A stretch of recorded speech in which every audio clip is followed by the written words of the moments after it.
Hello and welcome to the Mathwiz monthly marathon, where eventually, maybe some of the longest months you'll ever see, but eventually we talk about manga.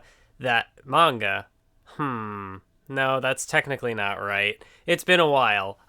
We talk about anime that my patrons vote on in a poll, $5 plus pay. I've forgotten everything. Anyways, we were going to talk about Carolyn Tuesday, and I don't know, neither of us are really feeling it, so we didn't do that. And I decided to call an audible because I had, I do another podcast on this channel. You're probably familiar with it, the Nensho podcast, and we're going through Togashi stuff, and we did like a brief little discussion on Level E, and I don't know, there was definitely more that I wanted to say that wasn't really fit for what was the final episode of the Yu Yu Hakusho podcast. So that's why I decided, you know what, I'm going to do a follow-up, and but I'm not going to do it alone. I want to bounce my ideas off of a new party, a new person, although he's not new. He's been on the show before. He's my co-host. Anyways, Roggle is here. Hello. Hello, it's me. I'm back again. So, no Carolyn Tuesday. Instead, we're going to talk about Level E. Now, obviously, I come into this from the perspective of I've read the manga, I'm a big Togashi fan, but you, Roggle, how did you feel about Level E? What were you expecting going into it, and how do you feel now? I went into Level E knowing absolutely nothing and not really expecting anything. I was kind of just ready for anything, I guess. And I was expecting something. I didn't even know it was by Togashi when I started it. I just kind of was watching the first episode and just thinking, oh, this is interesting. I wonder who worked on it. Oh, it's Togashi. Oh, that makes sense. But yeah, it was a tough sell to me at first because a lot of the times that humor at the beginning didn't quite work for me. But like gradually, I kind of like absorbed the ethos of what the show is about and what it's trying to do, and then gradually over time, I started to like it a lot more. And by the end of the show, I was really enjoying it. So yeah, that's probably my overall thoughts on how much I enjoyed it. Yeah, Level E, it's a very interesting beast because it's not quite episodic, but it's like, like we go through these small little stories, and it's just like a collection of stories, and it's about, it centers around like these various alien species and how they interact with humanity or how they interact with themselves and different races and stuff, and it's a very unique series. I will definitely give it that. It's got a lot of bizarre elements. There are definitely some aspects to it that are very clearly like this is definitely like Togashi humor. Like there's a whole episode which is like it plays into like RPG elements. Like there's this planet they go to and there's a bunch of like gaming stuff going on, and that's very Togashi. He loves Dragon Quest and all this stuff. It gets memed on that, oh, he's taking a break from Hunter x Hunter yet again to go play Dragon Quest. I still really don't know what to make of Level E. Like, I've read the manga, this is my second time going through this story, and I'm still processing some thoughts. See, I'm very glad we watched it because I think I have a lot to say about it.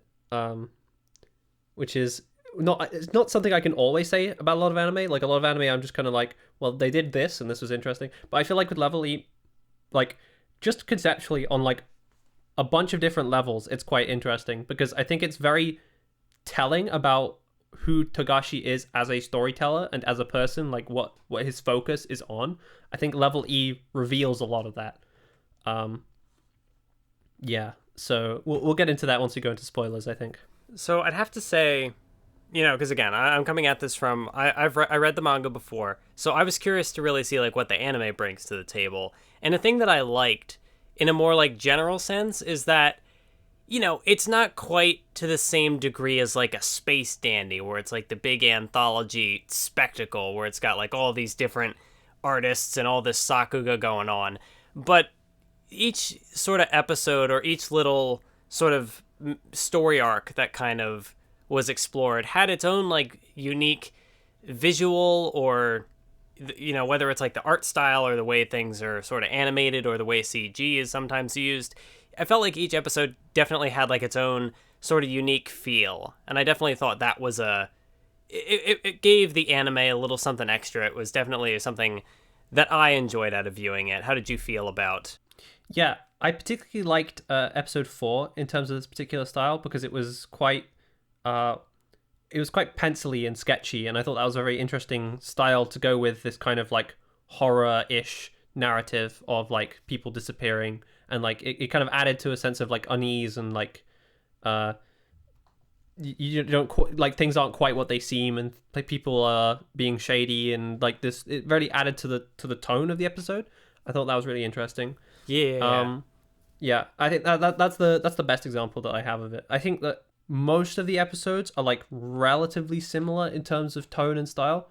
Episode 4 was the standout in terms of it being quite different in tone to all the other episodes, and the most different in style compared to the other ones as well. Yeah, I know we had kind of talked about, off screen, we had kind of talked about how, especially when you got through episode 4, how it would have been kind of interesting to see had the anime sort of adopted more of that kind of style, whereas I do think, like I said, it's not quite to the same caliber as like a Space Dandy, where certain episodes could look completely different from other episodes because you have wildly different artists and animators working on it. Whereas it definitely does have that kind of, for lack of a better word, it has kind of just that sort of standard anime look to it a lot of the time. There are definitely moments where I think the individual episodes will kind of have their own unique flair. Like obviously episode 4 was all that sort of that sketchy sort of art style. Like there was one where it's like the baseball group and they go to like this imaginary land and everything's very like washed out and like lots of like bright light. Yeah. So there are definitely a very distinct style. I don't know. It was an interesting production. And I know I had kind of mentioned like CG. Yeah, some of the CG doesn't look great, as tends to happen. The CG is very it's very late 2000s CG. It's not great. I do think in some cases that kind of worked because depending on the types of creatures that were sort of being introduced, it definitely did give a sense of made otherness. them look more out of place and more out of place and more alien. Yeah. So I felt like there were definitely instances where, even if it didn't look great, like it still gave it gave the aliens that feeling of being alien. And I thought that was kind of neat, even if maybe that wasn't the intent, or maybe it was the intent. I think Ember Reviews had made a video about like how bad CG can be good to a narrative, and that's sort of like an example of that, where it does make these creatures not blend in with the rest of the anime because the art looks totally different. But then there's also moments like at the very beginning of episode 1, where Bako Oji, the prince, he's got the like hand puppets, and they're animated in CG, and it was very, I don't know, it definitely starts off unnerving. Yeah, it starts off on a weird foot, but that's just Levelly in general. Is weird, but it's got heart. Well, there's not much I can really say without getting too much into spoilers, because there are some episodes that are like really interesting, and then there are some episodes which are just kind of like, that was okay. Were there any particular, I don't know, how did you feel about it from like an episode by episode basis, like consistency wise? I thought the first 3 episodes and like the last 4 episodes were probably the strongest. I thought the episodes in between weren't as good or as interesting. I thought that like the like I wasn't too, like, if I was properly invested in the first 3 episodes, like if I like the show was still getting me invested at that point. But once the reveal happened, which I'll get into with the spoilers, but once the reveal happened in episode 3, it made me like the previous 2 episodes more as part of that like mini arc, I guess. So I thought like that mini arc of like revealing the prince's character was very good, and then the last 4 episodes were also very good. I thought they all had something really interesting to say. If you had to pick a favorite character, who would it be? Oh, I mean, it's got to be the prince, right? The prince is just the best character. Yeah, he's like, he's an asshole, but he's I mean, you love him because he's an asshole. Like he's a jerk, but he's your jerk. He's my jerk. He's just like such a. It's interesting because I remember hearing in like an interview that Togashi had like tried to write him to be, this is very much not the typical like Shonen Jump narrative. Like this was more Togashi just kind of doing whatever, and he wrote this guy to be unlikable, but then people ended up liking him anyway because he is just so he's so good at being hated, or at being someone that you would hate, or just being a despicable person. But he does it, and he's just so committed to the part. He's so committed to making everybody hate him and trying to, cause misfortune wherever he goes. That, I mean, like, you have to admire his passion for pissing people off. Yes. I was very entertained by the prince. He's a very entertaining character. He's a good boy. He's bad, but he's a very bad boy, but he's also a good boy. It's kind of a paradox. Which levelly, it's a paradox. It's something themes. I don't know. And I will say that if you're not sold on the show, just watch the OP. It'll probably sell you on the show because the OP is amazing. The opening is so good. It's a bop. It's honestly like, I think you could probably make the case that the opening is definitely more like stylistically interesting than probably a majority of the show. Because I mean, like, yeah. The shading and the lighting. It's got so many interesting colors. Yeah, I really love the OP is like 1.5 minutes of pure stylistic joy, just on screen at all times. It's great. I love that OP very much. So there you have it. If you're afraid of spoilers, now's your chance to back out or just go watch the show. Please watch it. It's a ride. It's definitely something that like it's not for everybody. But I still think it's something that like it's worth giving a shot because you're not gonna find another show like Levelly. It's very much a show. It's very much a show that you'll either think it's amazing and one of the best things you've ever watched, or you'll probably think that was a waste of time. Why did I watch that? There's probably not much in between those two things. I mean there will be, but like most people, it's gonna split a lot of people. Is what I'm trying to say. Yeah, I can see it being quite divisive in how much people like it. Yeah, I definitely fall into the camp where I feel like it's overall, I think like it's okay. Like, but it's, like there are some things I'm still confused by with it, and maybe with more time I'll come to appreciate things more. But even like in saying that, it's still something that I highly recommend because when it's good, it's good. And so, spoiler time. So I'm curious how you felt because the first episode, well, I guess in this it's more like the first 3 episodes, they almost seem to set up like, okay, so how I kind of felt about it, and then I'll see if you maybe felt the same way. Like the first episode kind of does this thing and it sets up like, oh, here's this alien guy, he's lost his memory, and it almost seems like, okay, we're going to go in a certain direction with this. But then episode 2 happens and we're introduced to like Kraft and all the minions, and then it's like, oh, so this is where things are going to go. But then the third episode is like, oh, by the way, there's this other race of people who things are going on, and then it gets into all these like intergalactic politics. And so I was like, oh, this is going to go somewhere. And then episode 4 did something completely different and focused on an entirely new set of characters. Did that catch you at all by surprise? Like, did you think, oh, the story's definitely going to go this way, and then no, it just didn't?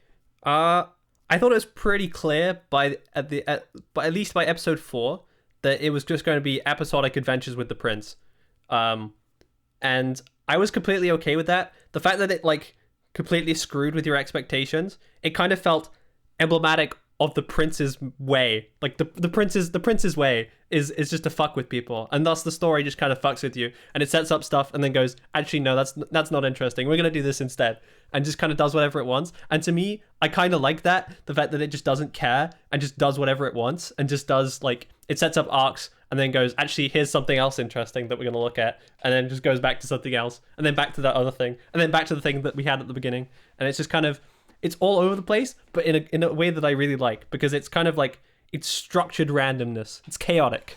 And in that way, I feel like it definitely, I feel like it kind of plays into sort of the I guess sort of like the narrative of Togashi's works, because like in this particular story, Indeed.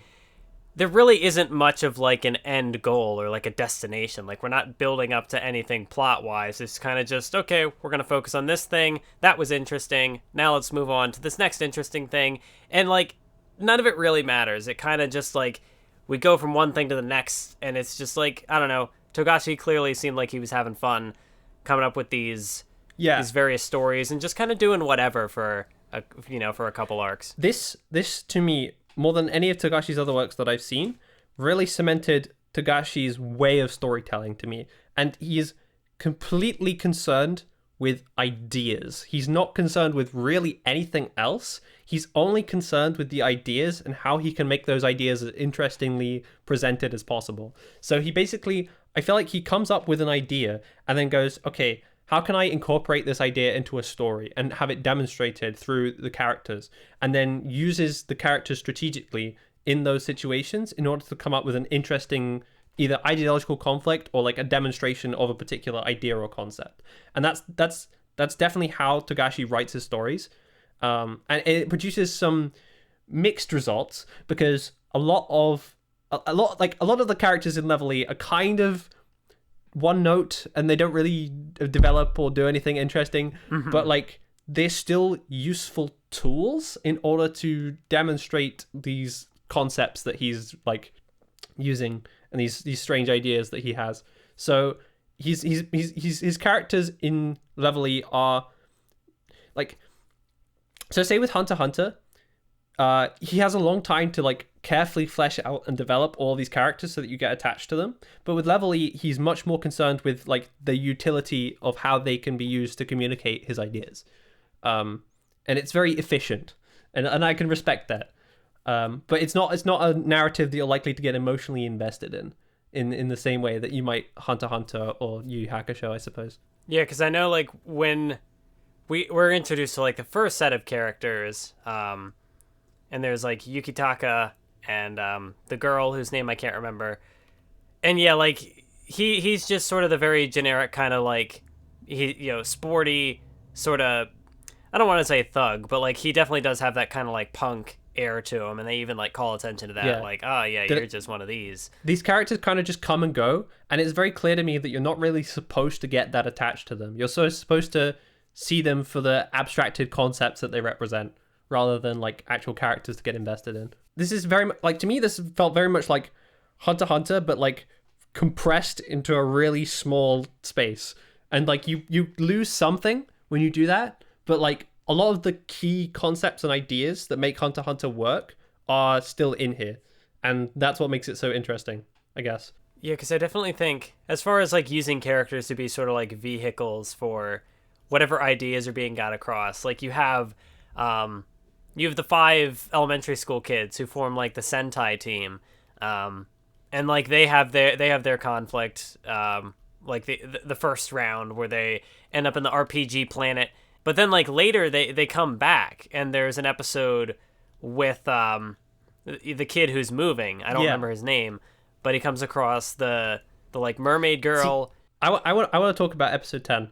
Look, that's the mermaid episode, because I think that's like the easiest way to demonstrate Togashi's method of storytelling, because like he reuses these characters that he set up. It's like he sees the utility that he can have these characters represent, because like he basically allows the story to have like a double-edged message and meaning through the mechanic that he introduces. And the mechanic he introduces is this mermaid who can like discern truth from lies consistently 100% of the time. And the double-edged mechanic is, because of the way it's constructed, the story has like several different meanings that you can discern from it, all like fairly logically from just how the events progress. And what I mean by that is that, so one of the things that you could learn from this is like not to rely on your natural talents, because your natural talents become a crutch, and you don't like listen to your instincts or intuition. You have your natural talents and you rest on well, those. yeah, because she gets so does. reliant on her ability to detect lies that even when the guy is like blatantly lying to her face and has like a gun pointed at her, she's like, well, I can't tell that he's lying, so I guess he's not lying. So that's one of the things that can be learned from this idea that he's introduced.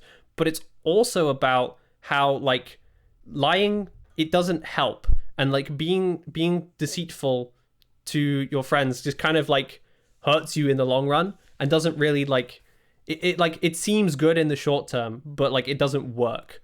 And so like it's kind of like the entire episode is themed around this idea and mechanic of truth and lies, and like, is it right, when do you tell the truth, when do you lie, like is it right to do so, and like how do you discern whether someone's telling the truth or a lie, or does it matter? And that's how, like, to me that was like the best structured episode in the show, because it was like it's so tightly woven around that center theme, and so like everything in that episode revolves around it. It manages. And so that's why it manages to tie together this story of this, you know, mermaid girl who was like taken away from her, like her friends and her family, and to like, so it gets into all this like dark theming of like, oh, she was like a not like a slave, but like she was doing work for these people clearly against her will, just to protect her friends. And it's tied into like this very sort of, they're basically pimps. Yeah, and it like that's connected to, she's a sex worker. It's connected to like Shimizu, the boy. He's like gonna be moving away, and he's like, oh, I'm sad because I'll have to leave my friends behind, which itself is kind of interesting, because when this group was first put together, they're not really like on the same page. They just seem to be like a random group of kids from the class. Yeah. But then like by the time we get back to this, they're like, oh, now they're like a tightly woven friend group through their adventures as the Sentai team. And so, you know, he's like, oh, I you know, I don't want to show my emotions, and I don't want to let them know that I'm, you know, I don't want to let them know that I'm sad for leaving, because that's, you know, I don't know, like he doesn't want to hurt them, they don't want to hurt him, but it's like, hey, sometimes you got to be honest. And whoa, what do you know, the guy who gets killed is actually like tied to the company, and so then like he doesn't have to move away because it's connected to the whole thing of like being honest. And it's definitely a very interestingly structured episode. Like I said, these characters, how they sort of evolve kind of organically, and by the time this episode happens, you can buy into this group as a group enough that like, yeah, you know, the kid moving away, and you know, the emotions they work because you've gotten attached, and that gets to the meat of like why I call this like level A storytelling efficient, because it like communicates a lot to you in like in a very small space of time, and that's quite tricky to do. It's not easy to like, because those characters were in 3 episodes realistically, and you've made 3.5, I guess, but you've still managed to be sold on them as like a group of friends, and that's quite impressive to me, to like have these characters who are basically, can you remember any characters in Hunter x Hunter that were only in for 3.5 episodes? I can't. I can, but that's because I'm a super fan, so of course I do. Yeah, but I get your point. You were the wrong person to ask. Yes, but yeah, that's what I'm getting at. It's very efficient. Like he gets across all this information at this like in very short space of time, and that's very impressive. Well, because I was the other major thing. Okay, go. I've talked for long enough. Yeah, because before we move on from this group of kids, what I thought was interesting, to go back to like the whole RPG conflict. You take this very silly and kind of, they're playing through an RPG on a planet in real life. Like that's inherently kind of silly, but it gets tied into. I love the way that conflict resolves, because at the most basic level, what happens is the prince forgets to program the main villain, and so like the main villain doesn't have a motive, and so like how can you play through an RPG against a final boss that doesn't have a motive? So it's like the carelessness of the prince, resolving the conflict because he's a dumbass.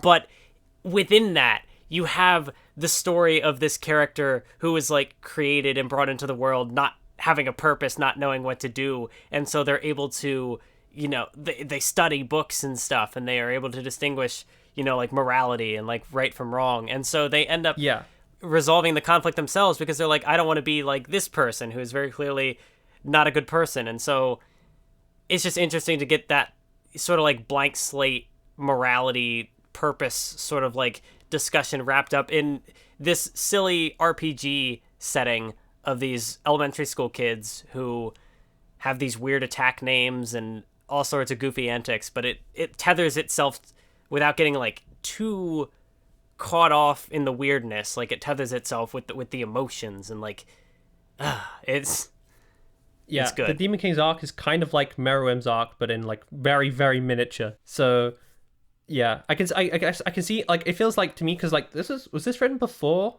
Hunter x Hunter? Yes. Or, like, so around the same time? this was written in between when Yu Yu Hakusho finished and when Hunter x Hunter began.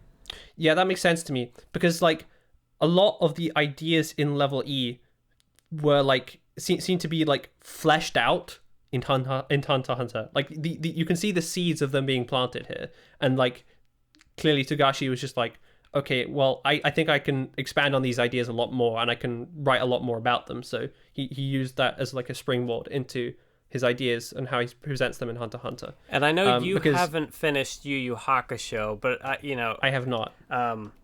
So I won't get too much into specifics, but I know Kraftstorff in the Nen show had mentioned how like Level E in some ways, like not only does it kind of bridge the gap to Hunter x Hunter, but it also kind of elaborates a little more on like a theme that was kind of introduced late into Yu Yu Hakusho. And so that definitely also makes it just makes it interesting as kind of that midpoint between his two big action manga. Yeah. Because the other thing I wanted to talk about with that particular episode about the Demon King was what Togashi thinks about intelligence and how intelligence can manifest in many different ways. I think I talked to you about you when the episode ended. But like, so the prince is like extremely intelligent. He's probably one of the smartest beings in the universe. But because of that immense intelligence, he's kind of like sees himself as above everyone else, and sees other people as beneath him and only worth the entertainment that they bring to him. But this other intelligent being manages to surpass him in that, because precisely because of this blind spot that's been created by the prince, because of the way that his intelligence manifests, in that like the prince understands feelings in that he can manipulate them, yes, but he doesn't really understand kindness, and he doesn't really understand morality in the same way that other people do, because he like sees himself as above those things. So when like a creature acts in a way that's like not intuitive to him, he kind of just doesn't know how to process it, because like he's kind of just like, but all beings are like selfish and they do things for their own personal gain, and that's how I manipulate them. So it kind of throws him off when people don't act in that selfish way that he thinks that they should be acting. And so that was very interesting to me. It really demonstrated the prince's weakness and like in his blind spot and how he interacts with the world. And this character of the Demon King that like, through being a blank slate and having no preconceptions about ego or like being better than anyone else, was able to just like egolessly learn, and through the lack of their ego, they were able to like discern right from wrong and like develop their own sense of morality, despite literally just being like an artificial intelligence. I know like the way that conflict in particular was ended, where he's just like, oh, but I still had all these tricks up my sleeve, like this one technique where you call out this thing, and then they all just like immediately use it against him, and he just goes flying all Team Rocket style into the heavens. Yeah, I think that's particularly why I liked the ending of the show so much, because the ending of the show again features him getting his comeuppance, but more to the point, like he was outwitted basically. Like he finally met his match, and I think that's going to be. Is this where the manga ends? Do you know? Is that like this final scene? Like that's where the manga ends. The manga actually had, I forget if it was like a full chapter or if it was like half a chapter after this, which is another disconnected conflict. That I'm not. But this is pretty much the end of the prince's story, in that. Yeah. Realistically, is it? Yeah. Because I think this experience for the prince is kind of humbling in a way, in that like he kind of realized that like some people he's kind of become predictable, and because he's like kind of he always does what the prince would do, people know that, and so people like can predict the actions that he will take. And so even though he's incredibly smart, other people are able to read him. Yes, and he finally goes up against someone who is able to outsmart him, and it's such a cathartic little mental puzzle game that they got going on against each other. And just when he thinks he's outsmarted, nope, one more twist. You thought you outsmarted them, but you didn't. But it's also interesting in Togashi's kind of revolutionary spirit, in that like the prince kind of is just like, yeah, let's just throw down the fucking the kings and queens, like screw that stuff. Let's just do what we want. Let's have a revolution. Fuck that shit.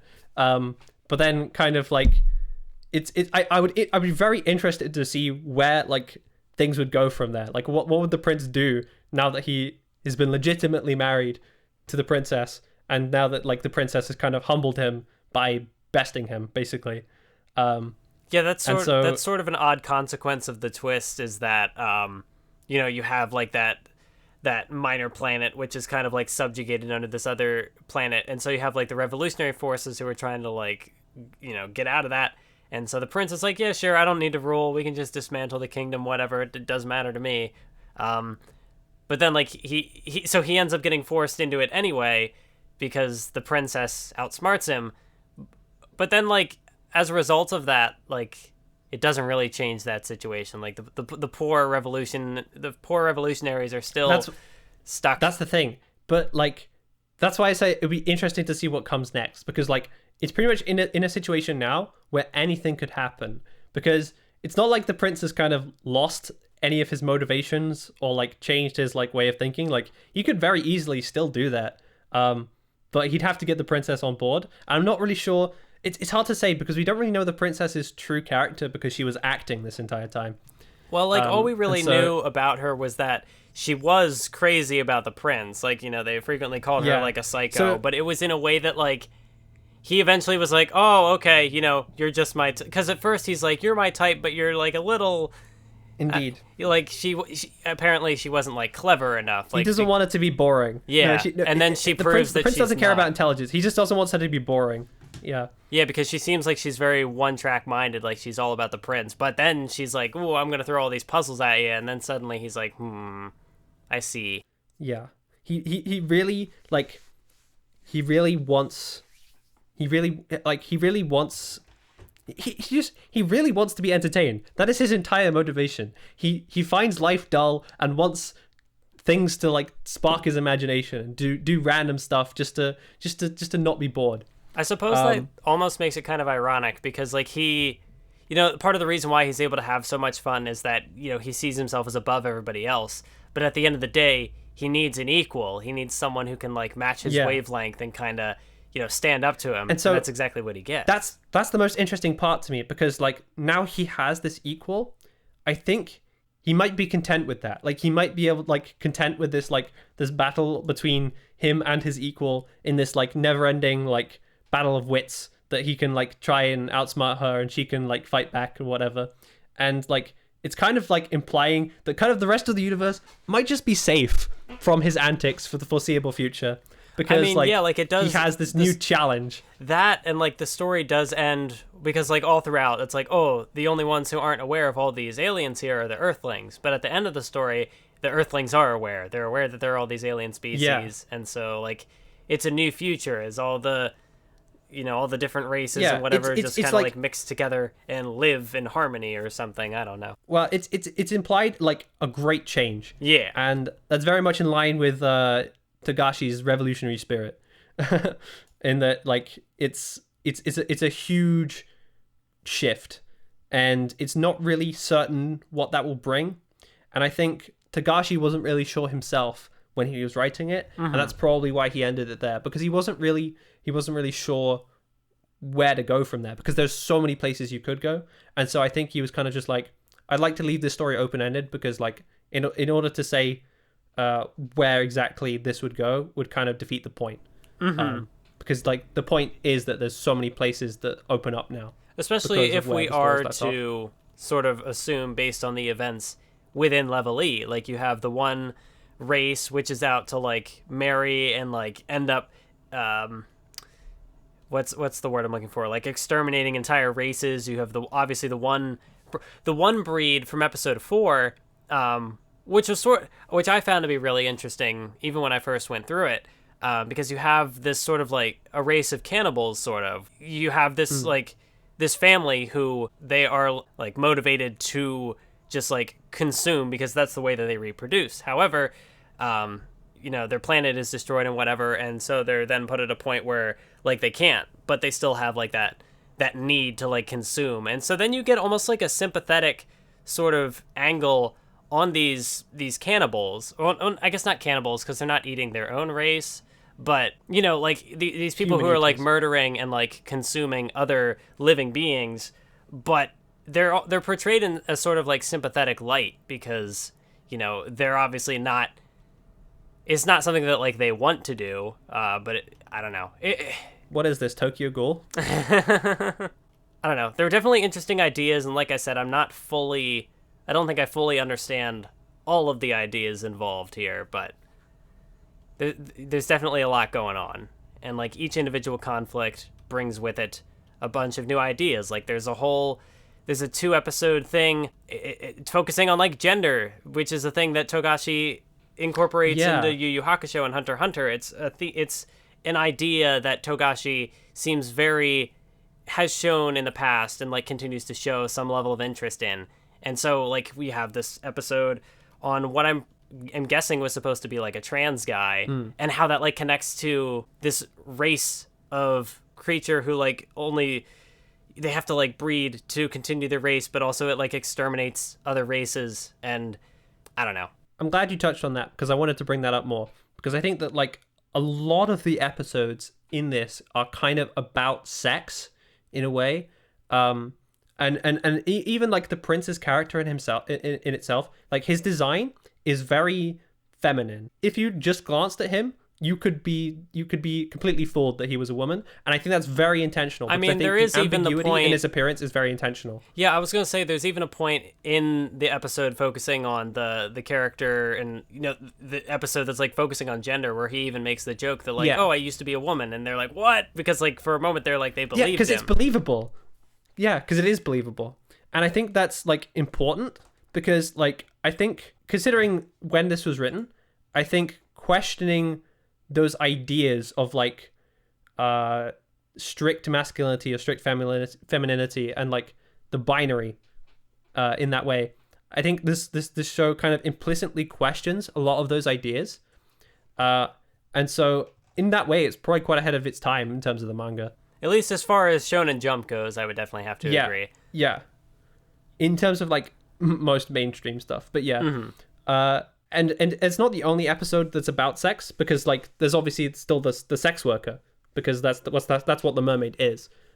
So it's still like it's feminist in that like it's talking about like women's issues in that episode because like it's a very it's not like detailed in like the plight that sex workers go through, but it's still like demonstrating the situation of like how women can get coerced into that situation and like understanding that struggle of like being in a situation where like you're forced to do things that you really don't want to do, and like but you do it because like you believe that it's the right thing to do, even though like and so like you'll never like question the authority, like you'll never talk to the authorities or try and get help because you're still being convinced and you're basically being brainwashed into thinking that you're doing the right thing, even though like you're really not, and you need to get out and you need to get help.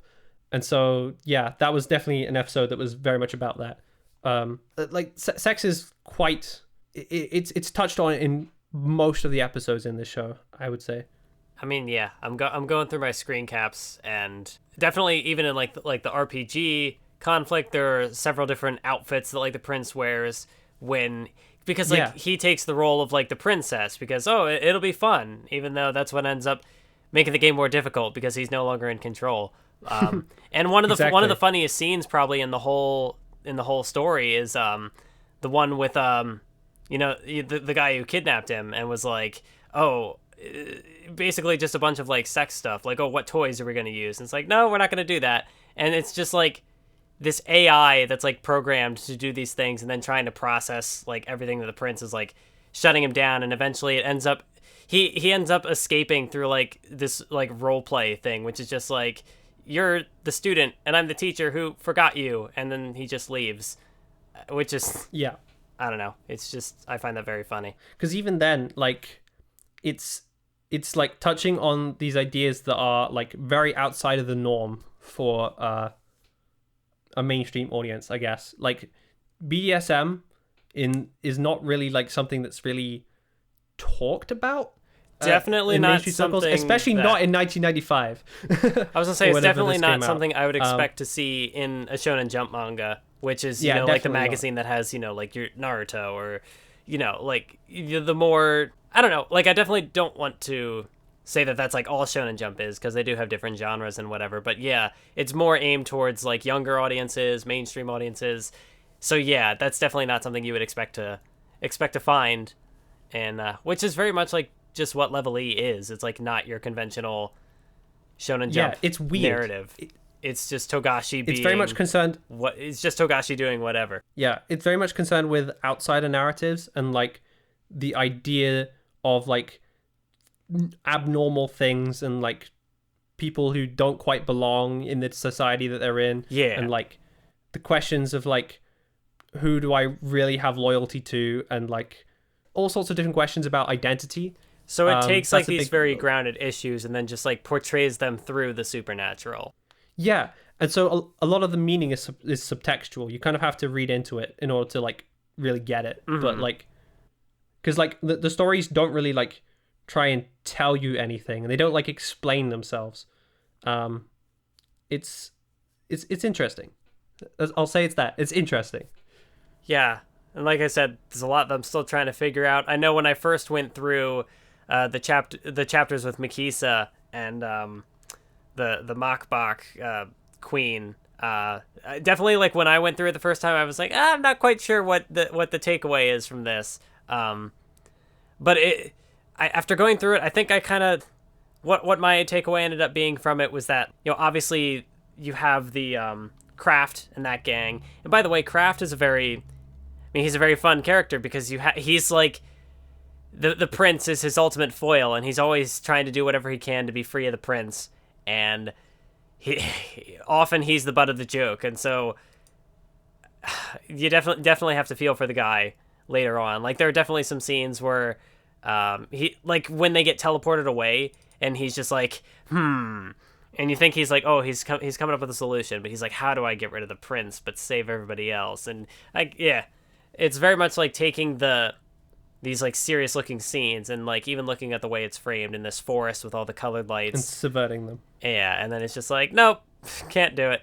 But yeah, going back to the episodes with Mikisa and the Queen, like obviously there's sort of like there's like a discussion of like homophobia sort of tied into that, because it's like, oh, this character who they assume is a girl at the time based on, you know, their body. Well, they assume they're a guy. Yes, but then so at first it's like, oh yeah, that's definitely going to shut this down. Like, we save the human race, da da da da da.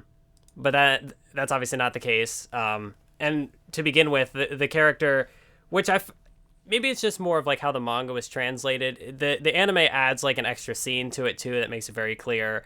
You know, it's like a flashback to their childhood. And the character is like, you know, don't call me this like feminine name. Don't call me Kyoko. Call me Mikisa.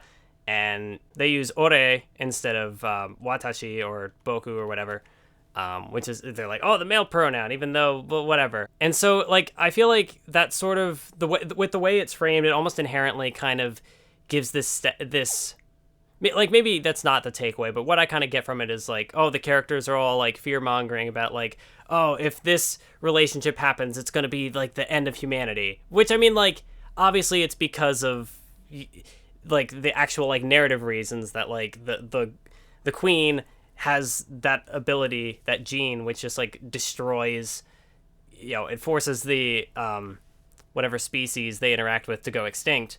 But on like a metaphorical level, it's like, oh, this character, whether it's like like the homosexuality of it, or if it's the character like being trans and like changing genders, like, oh, this will end humanity.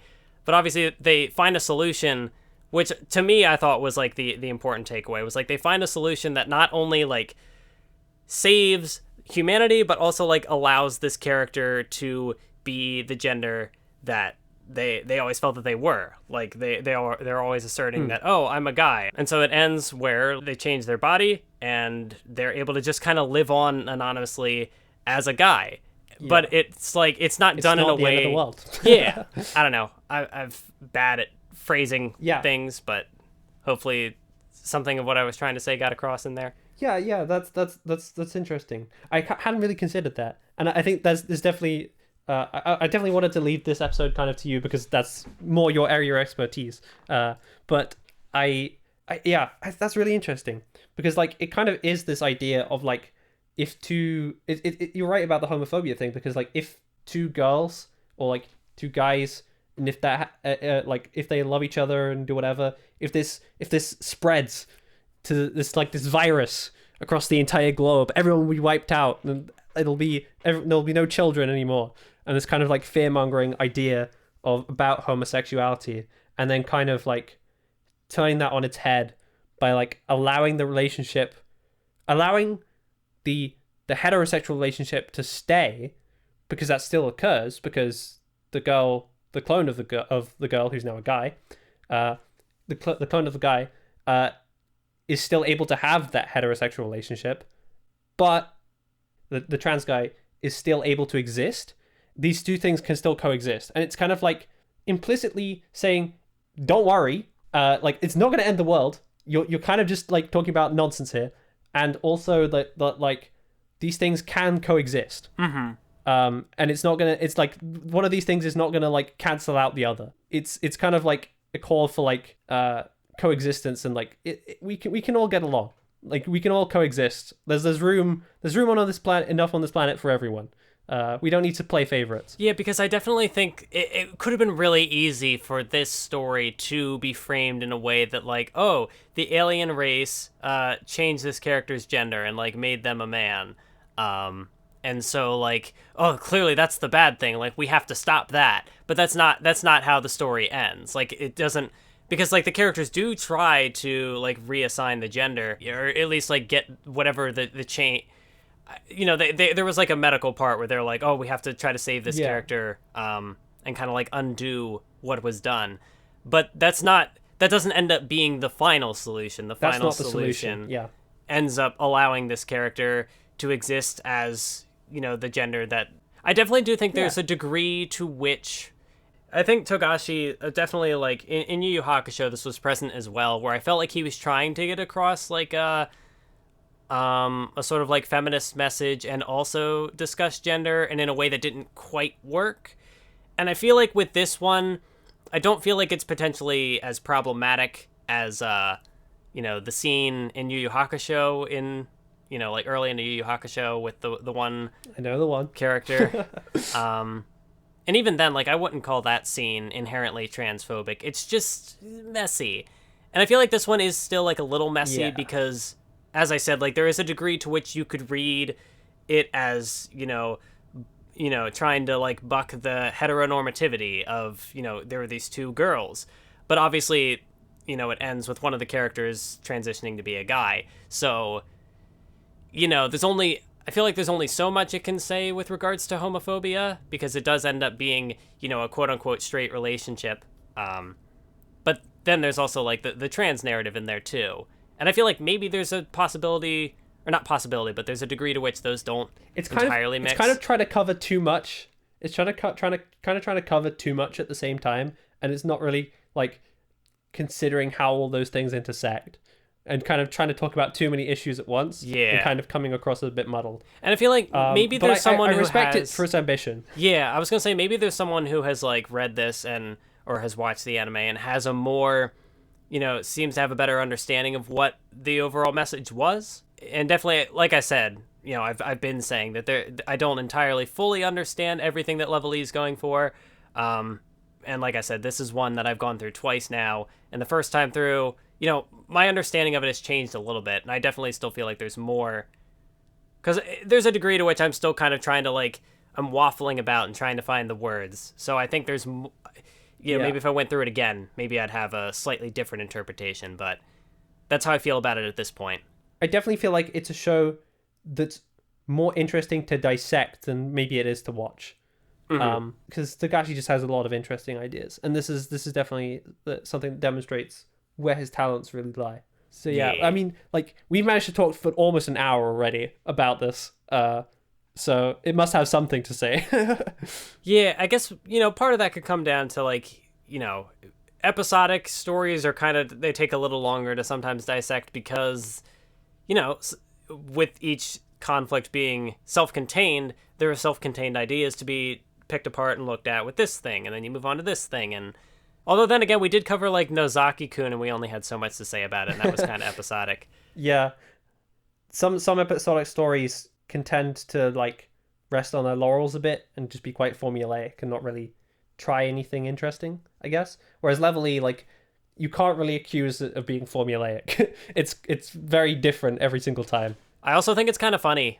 This was like a scene that so how like the anime did some of this stuff is kind of interesting because they cut some stuff from the manga but added in new material. And so one of the funniest things to me is that Mikisa works at a Pizza Hut, but it's Pizza Hot, because like that was a scene that wasn't in the manga. That like they go and actually like they get this pizza at this character's job, which they didn't have in the manga. But it's just really interesting because it's like, oh, this character from Level E, famous Togashi manga, discussing various topics such as gender stuff. Character just works at a Pizza Hut. It's cool. No, that was one of the funniest scenes as well, when the prince orders a disgusting pizza and then looks at it and goes, "Who ordered this?" Trying to think if there's anything else to add. I mean, I guess some of these outfits are cool. Like, definitely the very first outfit the prince has, like in the manga, it looked pretty aesthetic, but in the anime, it looks cool too. He's got the pink shirt, the hat, the sunglasses. Ooh, it's good. It's very good. He has a strong sense of style, the prince does. Yes. I could definitely see the Togashi in the character designs, especially like the spiky haired kid. Like, there was one freeze frame in like episode 8 where it's like black and white, and it looks, or was it might be episode 10. I think, sorry, it's episode 10. Yeah. There's a freeze frame in episode 10 where like he looks exactly like Gon, just for that one freeze frame of like black and white. And it's like, yeah, okay, I can see the Togashi character designs in this. I can see where all those influences are coalescing. Yeah, it's like, Gon, what are you doing in Level E? I don't know. I'm not sure if there's really much else I have left to add at this point. I feel like I'm all Level E'd out. Well, we talked for almost an hour, so I feel like we did pretty good. We talked for even more than we did with Log Horizon, which was a 2-core show. Yeah, you're right. But overall, like, yeah, it's definitely something I recommend. It's not my favorite Togashi work, but it's still good. I'm still glad that I checked it out. I found myself enjoying it a lot more than I was expecting to. And that was like definitely a big plus, because like I think these kind of shows can very easily get like muddy and not very interesting, and that they're like they have all these ideas that they're just throwing at you, but it's like they don't like try and do anything with the ideas. They just spout them at you and kind of just go, here's an idea, digest it. But Togashi's very good at like incorporating his ideas like naturally into a story, and like you have to uncover the ideas for yourself, and I really appreciate that. Yeah, because as I'd said, even when the ideas, like, like the episodes with Mikisa, like even where I felt like things were maybe a little messy, like it was still messy in an interesting way. And that's not me. Like, obviously I come in with a little bit of Togashi bias because, Togashi made my favorite anime ever, Hunter x Hunter. I guess technically he made the manga for it, but you know what I'm saying. And Yu Yu Hakusho is pretty good too. But yeah, definitely the gender topic is one that Togashi has definitely, I think, improved on over time. And so even when like I was coming into it kind of expecting, maybe it's gonna be, I'm skeptical. I still had good things to take away from it, and that's just the series as a whole. It's good. We both recommend it. And even if you don't end up jiving with it, the OP is pretty good. I think we can both settle on that. I feel like most people could unanimously agree that the OP is pretty good. But would it make your top 100 anime OPs list? I would say so. If it was on YouTube, it would definitely be there. All right, well, thank you for tuning in. Thank you, Rogel, for joining me for this Level E discussion. I definitely, I think this is a different sort of discussion that I would have had with Kraftsdorf in the podcast, and that's what I was going for. I wanted to get someone else's perspective on things, and obviously I can tend to travel off into the weeds if no one stops me. So I feel like you had a very strong perspective to this discussion. Definitely had ideas I wouldn't have thought of. Because Level E, it's complicated. I'm doing it again. I'm rambling on again. What are we going to cover next time? I have no idea. I haven't made the poll yet. But, the monthly marathon doesn't exactly come out monthly, so we'll be back next time, whenever next time will be. Talking about some sort of anime. TM. Yeah, soon. And especially, the fact that this one wasn't even the one we planned to do, and it came out just kind of randomly. I'm glad that you enjoyed Level E. That's all I can ask for, is that I just kind of dropped this on you, and it ended up being a good thing. Farewell to the people. Got anything to plug? Go for it. The floor is yours. Subscribe to my channel. I'm actually going to start making videos in the new year, so I'll put that in the description. Fun. Yeah, I knew you had the channel, but I didn't know. That's cool. Live here on the first. I have no idea. Brand new announcement. Yeah. You heard it here first. Yep, you heard it here first. Never anywhere else, and I'm gonna stick to that. Anyways, thanks for tuning in. Bye. Bye.